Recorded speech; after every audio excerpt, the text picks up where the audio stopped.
Assalamualaikum warahmatullahi wabarakatuh. Kalau sekarang kita lihat, ya hampir semua bank punya produk syariah. Ada yang pakai akad murabahah, ada ijarah, dan ada wakalah. Nah, kelihatan islamik banget bukan?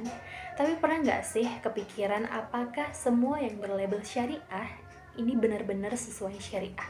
Atau hanya syariah packaging tapi isi dalamnya masih conventional thinking?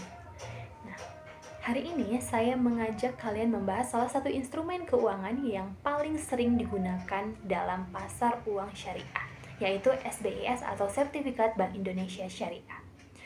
Namanya syariah, tapi apakah dalam praktiknya juga syariah?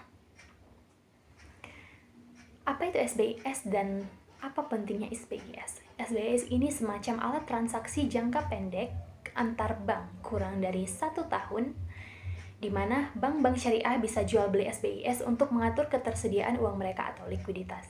Yang pastinya tidak boleh ada riba, gharar, ataupun maisir. Harus sesuai syariah. SBIS diatur lewat Fatwa EDSN MUI nomor 69 tahun 2008. Akad yang dipakai bisa ijarah atau wakalah bil ujrah dan harus ada aset dasar yang sah. Tapi masalahnya apakah benar semua itu terjadi di lapangan sesuai prinsip syariah? Ada 3 masalah utama SBIS yang harus kita bedah. Yang pertama adalah aset dasar, tetapi di mana asetnya? Di atas kertas, SBIS harus punya aset dasar yang nyata, gedung, proyek, atau barang milik negara. Tetapi kenyataannya, menurut data Bank Indonesia dan laporan triwulan 2024, tidak ada transparansi soal aset apa yang dipakai. Tidak disebut proyeknya, tidak tahu nilainya, apalagi bentuk fisiknya. Hanya disebut berbasis aset pemerintah. Titik, selesai. Padahal, Nabi Muhammad SAW bersabda, jangan menjual sesuatu yang tidak jelas, hadis riwayat Muslim. Kalau tidak jelas namanya gharar, dan gharar dilarang dalam Islam. Secara maqasid syariah, ini melanggar prinsip hifz al-mal, yaitu perlindungan harta, karena kita investasi ke sesuatu yang kita bahkan tidak tahu apa bentuknya. Yang kedua adalah skema buyback, sama dengan riba terselubung atau repurchase agreement. SBIS dijual ke Bank Indonesia kemudian dibeli kembali sama bank yang sama selama seminggu dengan harga yang lebih mahal. Misal dijual 10 miliar, seminggu kemudian dibeli dengan harga 10,1 miliar. Nah, ini dikatakan halal karena menggunakan akad ijarah. Tapi kenyataannya, apakah benar-benar disewakan? Apakah manfaat asetnya benar-benar berpindah? Atau hanya jual beli waktu dengan selisih harga? Ya, jujur saja ini mirip-mirip dengan riba nasiyah yang jelas-jelas diharamkan dalam Quran surah Al-Baqarah ayat 275. Allah menghalalkan jual beli dan mengharamkan riba. Bahkan menurut sebagian ulama kontemporer, kalau tidak ada manfaat nyata yang berpindah, maka margin keuntungan itu ya hanya kamuflase bunga. Kemudian yang ketiga adalah akad ijarah tapi tidak ada manfaat.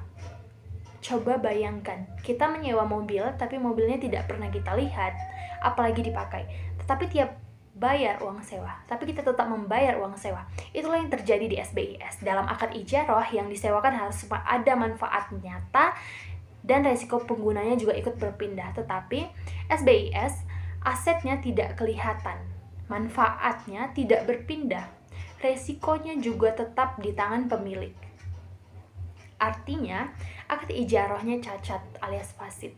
Jadi yang terjadi bukan sewa-menyewa, tetapi transaksi uang untuk mendapatkan uang tanpa barang atau jasa. Dan ini sangat beresiko menjurus ke riba.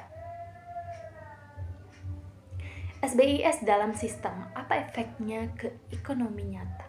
Sekarang kita tanyakan, SBIS ini bantu ekonomi rakyat atau hanya antar bank saja? Data Bank Indonesia Desember tahun 2024, total SBIS mencapai 101 triliun, lebih dari 90% hanya untuk likuiditas antar bank. Kontribusi ke UMKM kurang dari 1%.